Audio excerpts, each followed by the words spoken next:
My name is Steve Cope, and I'm a painter. I live in Philadelphia.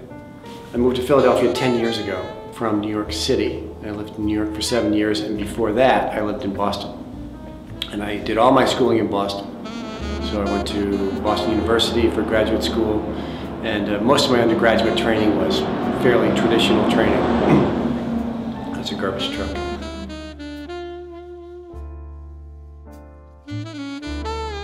And then after graduate school, I moved to New York City, and I worked at that art school, the New York Studio School, for 6 years. I taught there. I applied to some universities around, and I ended up at St. Joseph's University here in Philadelphia. So I'm a full-time tenured assistant professor at St. Joe's, and I teach painting and drawing.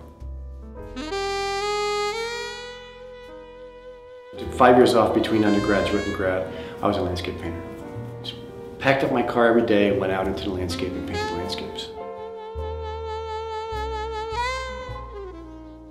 And then in graduate school, I'd sort of moved towards a more abstract mode. It was always spatial. There was always some sort of geometric spatial formation in the paintings.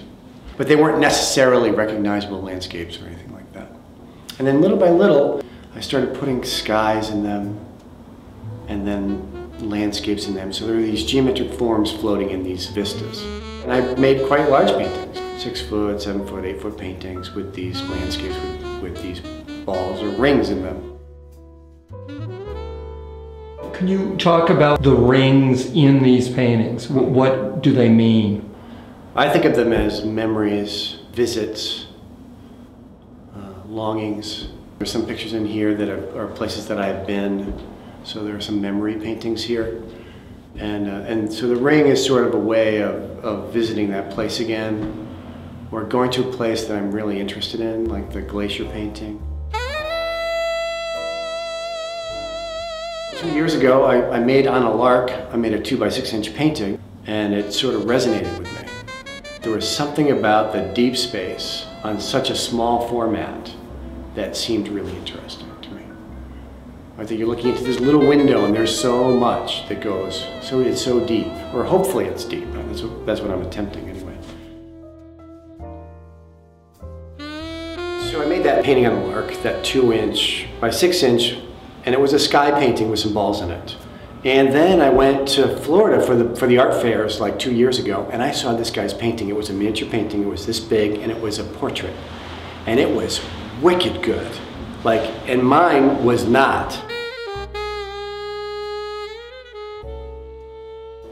I thought, well, if I'm gonna do this small painting thing, I really have to learn how to do it. So I came back from there, that was in '08.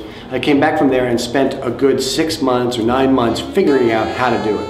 So with the glasses, getting the lights and magnification and so forth, so that I could actually make these things to the level that I think they needed to be at. A lot of the work is done ahead of time, which is crafting the image.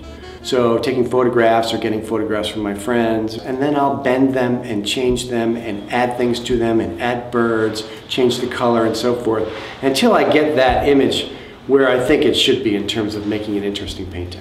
Because they're long, they're 1 inch by 5 inches, so that's sort of a wicked format.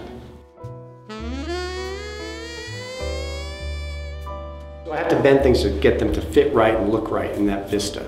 When that's done, then I can go ahead and start the painting. And then it's a matter of executing what I've done already on Photoshop and putting these images together. Many of them are composites, like the China image.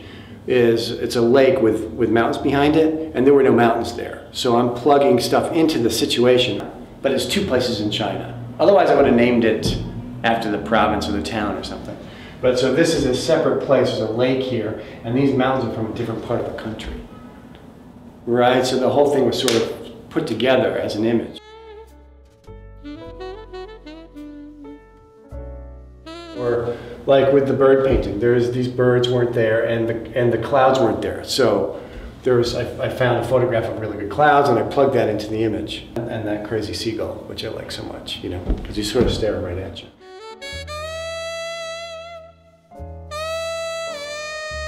Because there's so much different sort of grass and bush and all that stuff that's in this foreground, which is vital. It's really just a way to get to this stuff back here, which I like so much, and how different they are. You know, this is this fuzzy, grassy whole area here, and this is this very distant, rocky, misty, sort of snow mountain thing. That just took forever to paint that, and to get it so it read like a hill with grass on it. Yeah, this is one of my favorite ones. You said this is in the Andes? That's the Andes, yeah. Have you been there? I've never been there, no. My uncle lives in Argentina. Oh boy, it's just amazing. Yeah. So that's one of your favorite ones? Well, it's a recent one. Uh-huh. Oh, I guess every artist's favorite one is the most recent. I guess.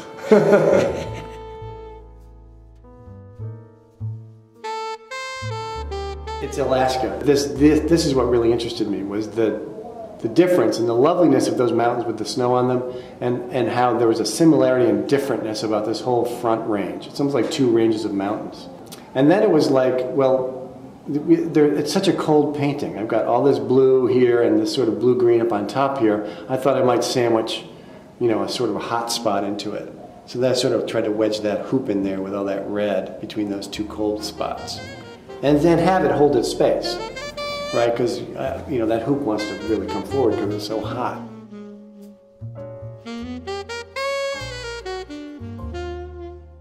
I just thought it was funny. This is that famous spot in Thailand where they filmed some James Bond movie of these islands. So it's a real place. So that's why it's called Bond, because it's like James Bond comes coming in with his motorboat or something. But it sort of looked like a ring toss to me. Like that island is sort of tall. I thought, oh, it's my little ring toss here. I'll get that hoop pretty close and see if it's heading towards that little island.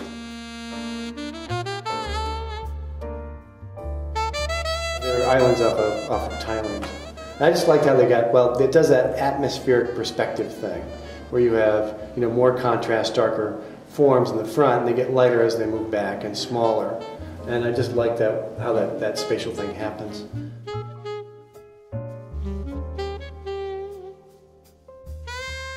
What kind of wood is it? It's a 3/4 inch piece of beech. I found this guy in California who makes art panels, and he cuts me these blocks and he sands them nice and gives me a nice little edge on them, and I have them sent out. My medium is 40% stand oil, 60% spirit, like that. So there's no varnish in my medium.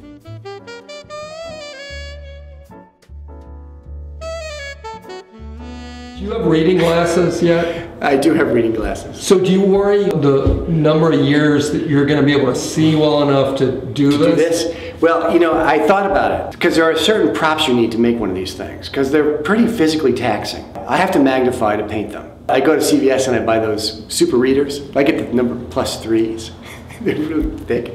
And in order to focus with a +3 magnification, that thing's got to be really close to your face. I'm here this close to the painting it. And that's where it's physically taxing, because I'm so close. And would you have it on a tiny easel, or what do you do? Just on flat. It's on flat on a table, and I'm just sort of right over it, and there are lights like this, and then there's the image. And actually, it sits on my palette, because the palette is this big, right? I got this little painting here, and I got the little paints here. I don't want to reach too far to get the color. And actually, the funny thing is that, you know, you put your colors out, right? I can't squeeze a small enough amount out of the tube, right? So I'm wasting paint every day, right?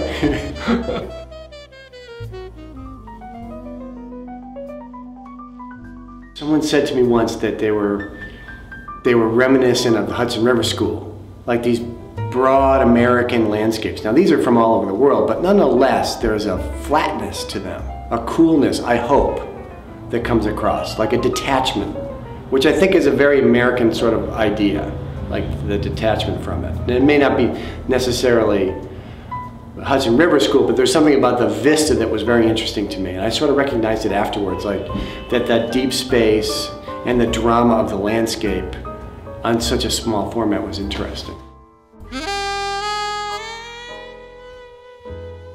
I mean, ultimately, I just want them to look good, right? I want to make something that's compelling and interesting and lock it into paint so it stays there forever, right? And that it's a good-looking thing. If I were to say that I think your paintings are wicked good, is that a compliment? That's a good one. Okay. That's fine. Is that some kind of a Bostonian thing, right? Wicked? Yeah, wicked awesome.